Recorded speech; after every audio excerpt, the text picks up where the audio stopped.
guys, I'm okay. I'm all right. Joey doesn't even punch that hard anyway. Whop. No, but today we're going to be talking about what Joey just told you guys, friendships with the opposite sex, especially when you are married. We discussed And engaged. dating, and even dating, but I think obviously it becomes for real when you're married, right? Like you are one with another person, and then it becomes of eternal importance. And so we discussed this topic a little bit before and through some of our episodes about dating and marriage. Go check them out. Yeah, they're kind of older episodes, but we didn't park on this for long enough. And so we want to park on it today. And so I want to start off this way, right? So we kind of started with a little funny, but... A little funny. I have heard people say before, my best friend, and then they speak of somebody of the opposite sex. Yeah. And they're married or they're engaged. And that just hits me so wrong, bro. Yeah. Can you help me figure out why that hits me so wrong? Well, it's hard, man, because, even our editor, as an example, his now wife and I and him, we were all friends before. So Merari, before they were married. Yeah, before they were married, Merari and I were very good buddies. And as was Augustine and I, we were very good buddies, but there was the moment where I think the only way you can kind of put it is the honor that you have for that other person. Particularly, again, this is two married people, right? Well, two people that actually they got. I'm gonna scream it offset. Augustini, when did you get married? What year? 2015. So he was married 2 years. Before I was, and not just 2 years before I was, but 2 years a year and a half before. You were dating Merari for 5 years? I think longer than that. Yeah, 2011. You better know, boy. So he was dating for 6-ish years before he was married. And so out of all of that, there was a point where I, as Merari's friend, I had to shift. Well, okay, this is Christopher's girlfriend. This is Christopher's fiance, and then this is Christopher's wife. And then I had to shift how I view it. The conversation. It's not like there was something. We never talked about it. Well, you never had a conversation about it. You never had a meeting about it. Nope. You probably never read in the scriptures specifically what to do. Right? This is something I think that is by the discernment of the Holy Spirit that you understand where things need to fit. And I think I think it lands on honor. I think it lands on the fact of I honor Augustini. Correct. And his position, because again, I was in other words, because I wasn't dating anyone. Can I say this? So you were friends with both. Yes. Yep. But your highest loyalty is not to Merari. Correct. It's to Augustini. And also my highest loyalty is to God. To God. And correct. so in reality, in that moment, I'm I love Augustini way more than any friendship that I have with this girl. And yeah, we have many stories, many moments that God encountered, got prayed for, all these things. Same aspect when I was in ministry school. There's a lot of girls that I was very close friends with, but then the moment that they would become, when I say intimate, I mean by they became intimate in a connection with someone where they said, hey, we are now boyfriend, girlfriend, or something like that. Or they even liked liked someone. I just have a I have tried to always have a view of sisterhood, and it's I have a lot of sisters. I feel like that's such a cringy Christian thing that people see it as a cringy thing. But I appreciate that, Joey, because I feel like if you categorize people of the opposite sex as sisters when they're outside of your marriage, then it really helps you identify what it is that they need from you. And also my conversation with them. Yeah. So in reality, so I have two sisters that are older. So I have always been around the opposite sex a lot because they'd always have friends over and things like that. And so I just we actually just had a conversation with an old friend of ours where it's some people would find me, and yes, there was moments when I was in fleshly that'd be flirting. Sure. That I was in that way, but a lot of my life through that stuff was I genuinely have compassion for a lot of people, and I care about what's going on in your life. Ooh, and let's talk about we'll talk about it. We'll talk about it. So what I mean by that is there were girls that thought that I liked them just because I was nice to them, and I'm I don't like you. Well, I'm just trying to be kind. And then I realized, so that vein, right? That, hey, I don't like you. I'm just nice, right? And then on top of that, my flesh then found, well, okay, wait, so being nice means I'm flirting. So then my flesh was in wickedness, right? But then as I got older, I realized, all right, if girls at any time period, at any moment, feel that I might like them because of my compassion or because of my empathy or because I want to have a conversation and I want you to feel understood and I want to talk to you about that. If anyone feels that way, I'm going to cut that stuff to the minimum because I think we talked about this a little prior. The time aspect, consistency aspect, that stuff it starts sowing things to where it's just not like, you need to realize like that's not okay. Well, let's talk about this too, because the reason why I was smiling is because you were describing things that our spouses really need from us. Right. So my wife really needs me to hear her out. Yep. My wife really needs me to have compassion for her. My wife really needs me to be kind towards her. Yep.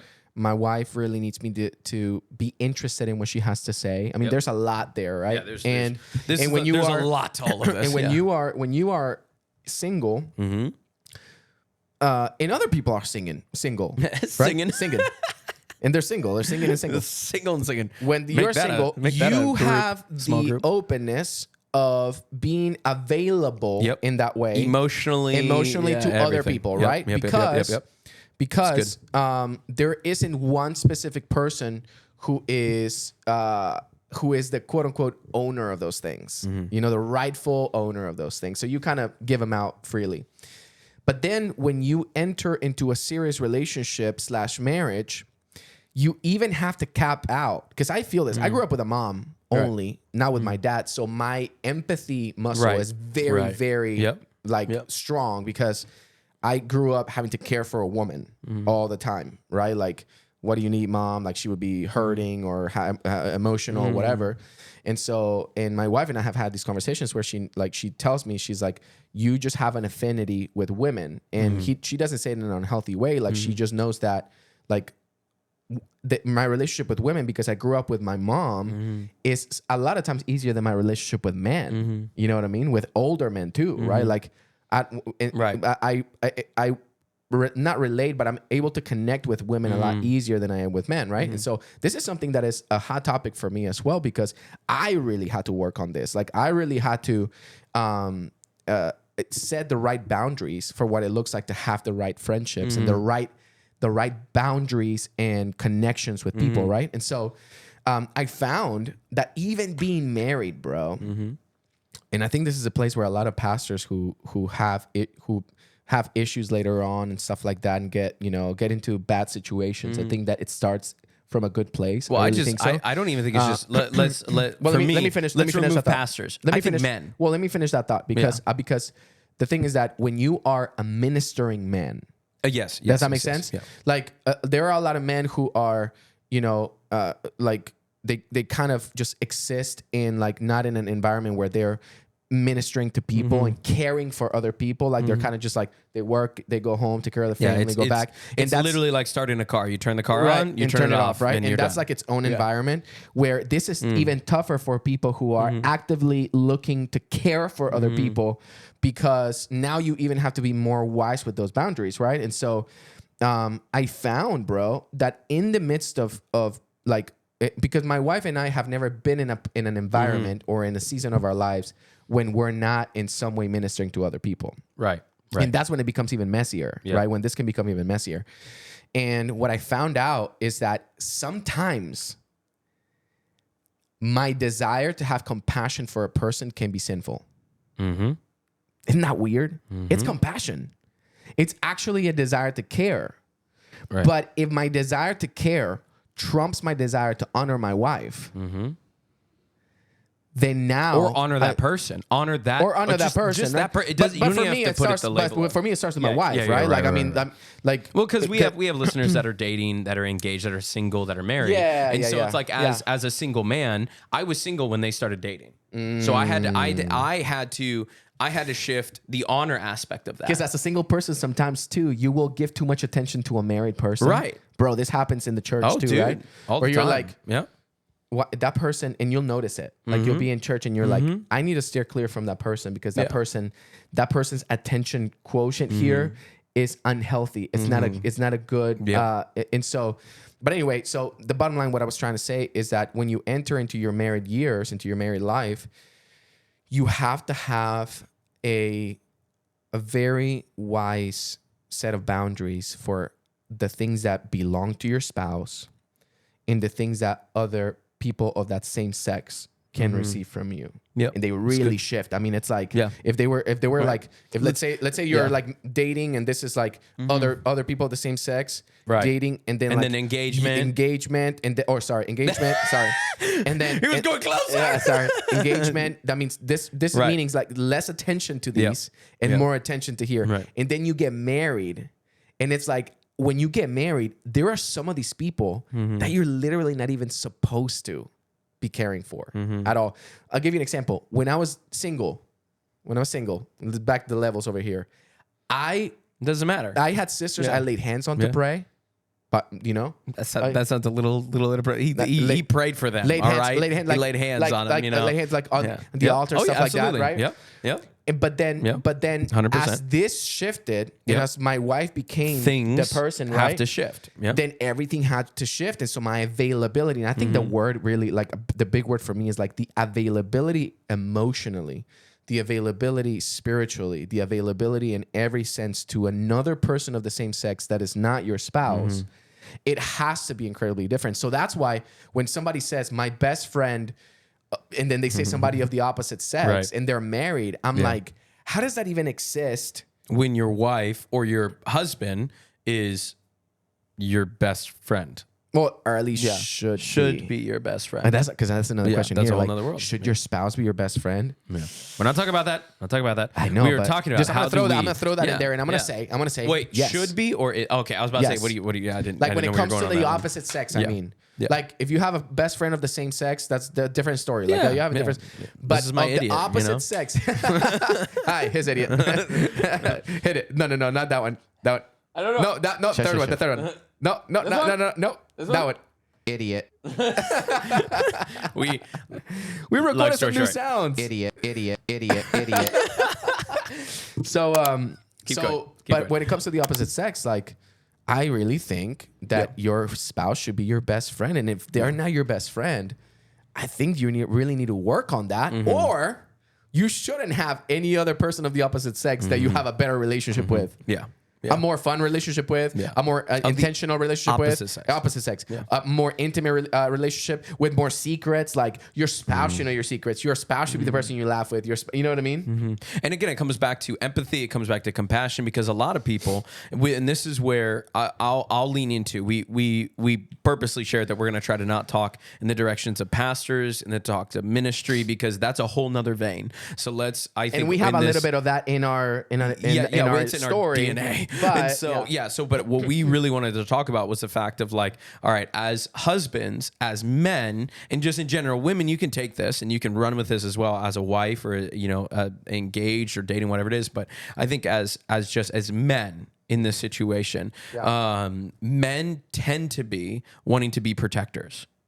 We want to protect people. Oh, yes, sir. And so in moments, we will start protecting someone in our flesh. We're protecting them. We're trying to guard them. We're trying to shield them from stuff. We're trying to, they're being attacked. Oh, bro, I've seen this where the marriage between this spouse and this spouse, where talk about you are actually friends with her. And this is why, and by the way, whenever I do any marriage ceremony, whenever I do it, the explanation that like you no longer are on sides, you are now fighting for the union. I loved when you said that. In these moments to where I still have friendships with you before I had a friendship with Tara. 100%. But when you are married, now I have a friendship with the oneness.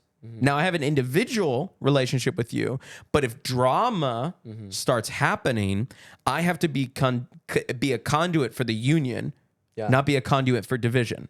And so in this situation, I feel like as most men, sometimes we'll get into the fighting place of, particularly we'll see a woman, especially like you, again, you came from a single mom, a mom home. I came from, 2 sisters and a mom. And obviously my dad was in the picture, but like my dad raised me to, you're going to take care of every woman. You're going to be a protector, because my dad was in that way of his family and his mother and his sister, like in that stuff. And so in those moments, you can start bleeding into the fact of like, I'm going to be a protector of this woman.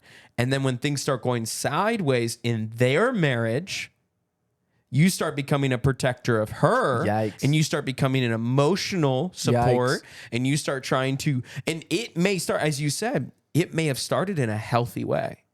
You want to protect her. You want to guide her. But there's something sinful about emotionally it. There's something sinful right? about it, and I want to point it out because I feel like a lot of people who fall. I don't want to say just men. I think a lot of people that fall, sides, right? Absolutely. Will hide behind that excuse. I just wanted to care for them. Mm-hmm. But keep going. Yeah. And I'll tell you this because I experienced this. There is in some people an unhealthy, sinful desire to be a hero. Oh, 100%. For somebody that they're not supposed to be a hero to. 100%. Does that make sense? Mm-hmm. So I got used to wearing the cape when I was growing up with my mom. And I would show up in different seasons of her life. Here I am, right? Super... I'm going to keep my mouth. I alley-ooped that for you, and then you just wasted it? I was really kind. I'll tell you off screen. Idiot. Anyway, super... No, stop. Why is it not working? No. It's not my fault. I'm white. It's not your fault. You're white. No, I'll tell you. No, it is your fault. I'll tell you off screen my insult because I protected you. All right. Anyway, moving on. So I got used to wearing that cape, and so then what happened is, then what it became for me, the cape became an opportunity to get the attention of that person by being their hero. Correct. Yeah. Does that make sense? Yep. And so I really think that that's the part that died in me that allowed for health in my relationship, like my loving relationship with my girlfriend and then my fiance and then my wife, is that I ceased to desire to be the superhero of somebody else, and then I settled, and by settle I mean in a good way. I settled. I decided that I was going to be the superhero of just one person. And that's my wife. Right. And then that kind of leads the order and the paradigm for everybody else. Right. And if I was to care for another woman,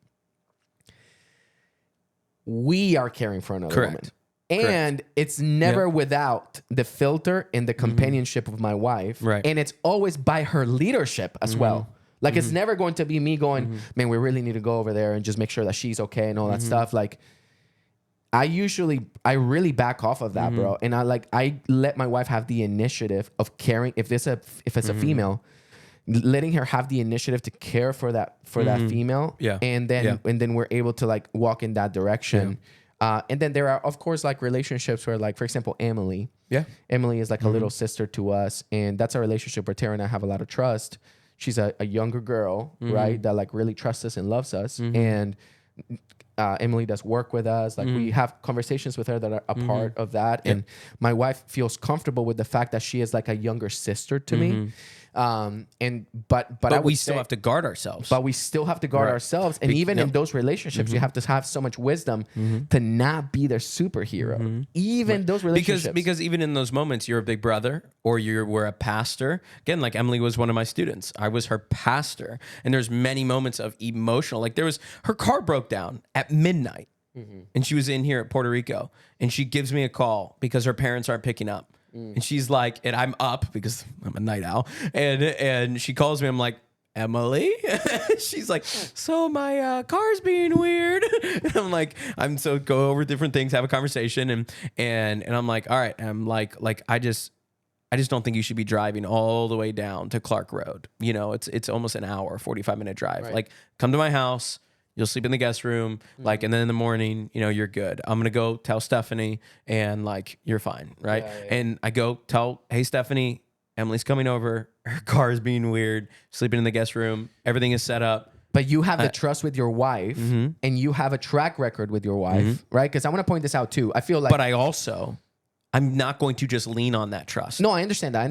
But to be able to, because I could have. No, this is the thing. I just want to point out that there are some men right now, or women, where you are not in a healthy emotional position with your spouse to have that kind of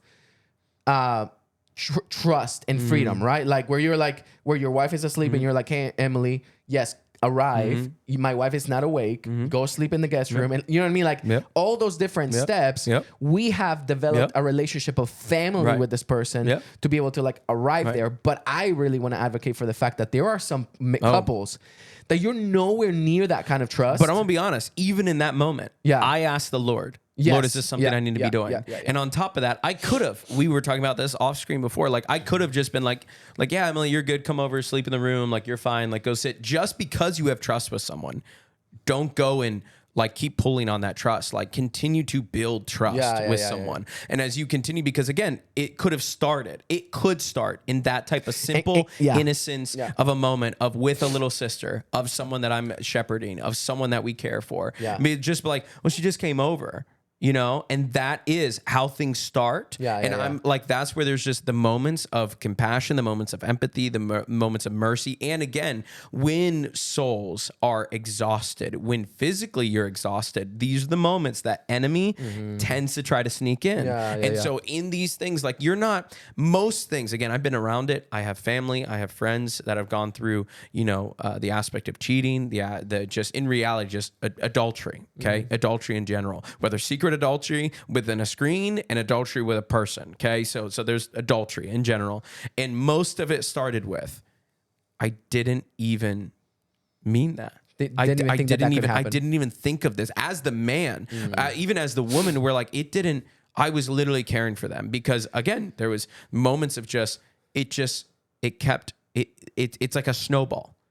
And so in those moments of relationships, as an individual person, again, I want to talk to men, as a man, and you are married or you're engaged or you're dating, you need to start looking at the relationships you have in front of you. And they could be some of your best friends. You may need to have a conversation with them where it's like, hey, I know we've been sisters. Hey, I know we've been best friends for 10, 20, 30 years, whatever it might be. I know we did all of these things. I knew we grew up together. Like you may need to just go in, be a man and have a conversation, an adult, mature, emotionally mature conversation and say, hey, you know, I'm gonna suggest something else because I don't even know how you would have that conversation. I personally, you know what I did? You know what I did? I just did the Homer Simpson.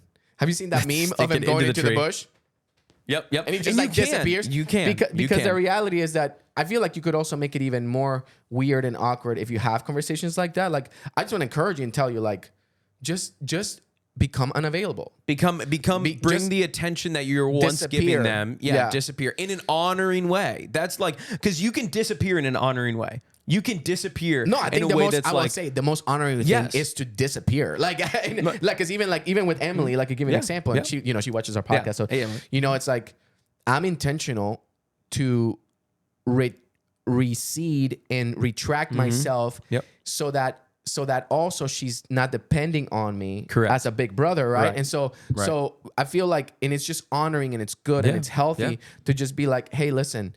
You need to figure it out. Right. You know what I mean? And hey, you need to go and see God about that. Or, hey, you need to go and have that conversation. I don't have a whole lot for you about that, or because you might have the answer. And you may need to say, I should probably not have this conversation. Because maybe I've been helping you too much. Again, or it's just in reality, again, this is where I believe maturity, and this is the prayer that I try to ask God constantly, and I haven't been perfect all the time in this, but Lord, give me eyes to see what you're doing, and also give me eyes to see what the enemy is doing.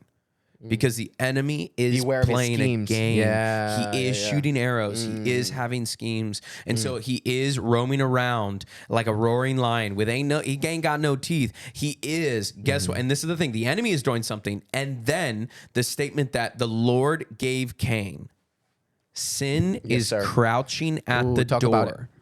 Sin is crouching at the door, waiting to take you. Even if you don't sin, the enemy just wants to put you in really bad situations as well. Well, you know what I mean? Like, we've talked about this before. I really get tired of us blaming the enemy.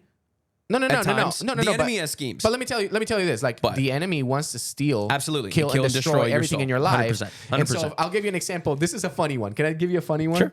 No. So this is back when I was a worship leader. We never played trumpet, but we did have a saxophone. You did, but Chick was great. So I was a 26. Not Chick, not like a woman. His name was Chick. His name was Charles. They called him Chick. Yeah.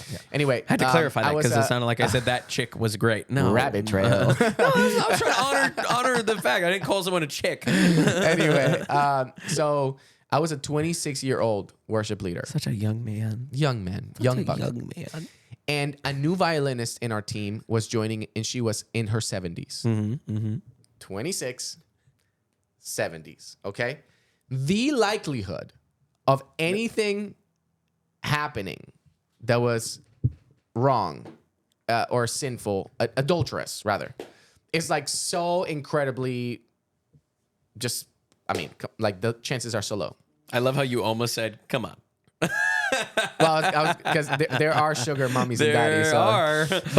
But so nowhere in my mind am I thinking there is even a necessity to have boundaries with a 70-year-old woman when I'm 26 years old.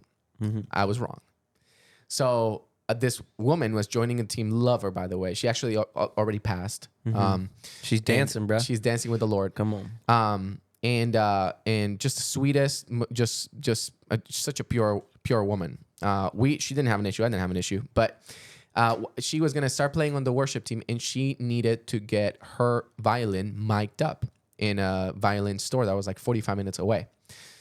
She was very she didn't know the process of like miking and all that stuff. Like she had always played in an orchestra, so she never had to do any of that. And I had that knowledge base, and she was joining the worship team that I was leading. And so I wanted to help her with the process. And so I told her that day, I said, hey, I'll go with you to the violin store whenever you go to get everything installed to make sure that everything works out. So we are going to leave. And I remember this story. Yeah, we're going to leave. And I had been planning to be driving, separately, and then in my mind I go, what a waste of gas. It's 45 minutes. Like, I could just ride in the car with this lady, right? I'm gonna ride in the passenger seat. What a bad idea. For no reason that she wasn't inappropriate, I wasn't inappropriate. But guys, the moment I got in that car and we were like 2 minutes down the road, I was like, this is so strange. This is weird. This is weird. Right. And the reason why it was weird is because she was a single woman. Yep. People talk. Yep. You know? And then also, I just spiritually felt like I was in the wrong place. You know what I mean? So he's telling me to... We're at 28 minutes. So we have a minute and 30 seconds to close this bad boy out. So I felt like I was in the wrong place. And so that instance just taught me and helped me realize that the boundaries of involvement and availability and presence from the opposite sex to the other, whenever there's a married person, they have to be. Now, if I would have been single, I probably wouldn't have cared to go in that car with her. It probably wouldn't have mattered. But the fact that I was married, I just did something. And so, so that's what we wanted to talk to you guys about today. We want to encourage you, make your spouse your best friend. Yeah, make your spouse your best friend.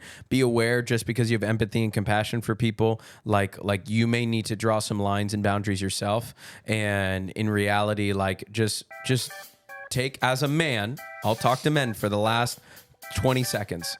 Take responsibilities for your actions. Do not blame God or the woman that he gave you for you sinning. Do the right thing. Crouching at the door. Be wise. Be wise. Go take action. We love you guys. Love you guys. Go be fruitful. Deuces. I'm going to do this again.